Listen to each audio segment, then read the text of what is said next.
My buyer closed on their brand new home and missed the first 3 mortgage payments. Let's talk about it.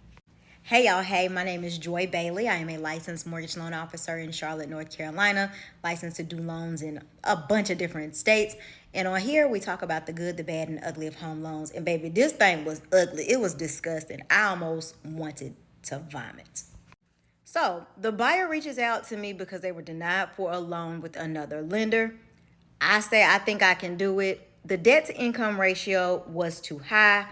We did some math and we figured out that property wasn't going to work out, but another property would. The buyer goes under contract. The buyer was going to get some down payment assistance. The buyer was getting money from the seller to cover the closing costs and buy the interest rate down. So they didn't need any money for the transaction. Well, not quite that. In order to close on the transaction, the interest rate had to be a very specific rate because the debt to income that we were approving was a 56.4. So the realtor says, hey, I'm going to volunteer some money. She volunteered $5,000 to help the borrower get to the closing table. Closing day comes, borrower closes, literally gets the money back from the earnest money that was put into the transaction. Well, I go on about my life like a normal person would. I get a phone call last week. Hey, your borrower closed in July. The first payment was due September the 1st. No payment was made September 1st. No payment was made October 1st. No payment has been made November 1st. Child, it was November the 14th, and I thought I was going to throw up. I did. I thought I was literally going to regurgitate everything that was on the inside of me, because the reason why I get on this platform and I talk about why it's important for you to have money to be able to get a loan is because what has happened prevents the loan from being sold, and it's called a buyback. And a buyback puts the loan officer in a position to have to repay their commission. Let's pretend $5,200.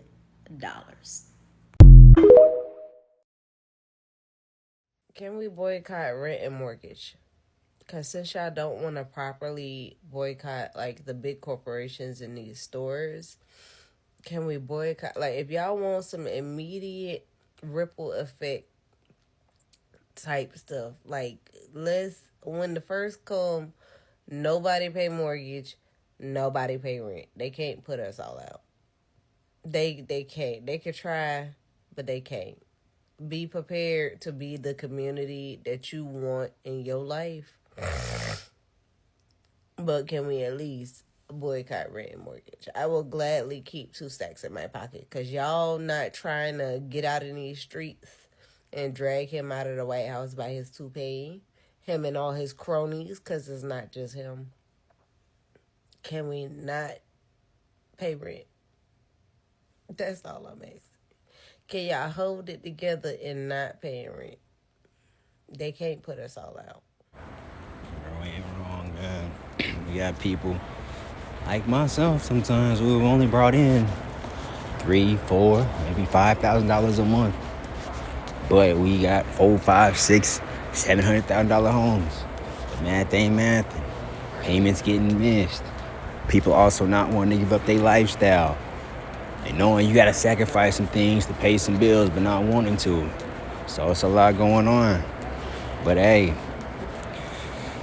it is what it is. Hopefully, if you budget and or you have a partner, a wife, husband, etc., y'all can cohabitate, make that rent happen. On me.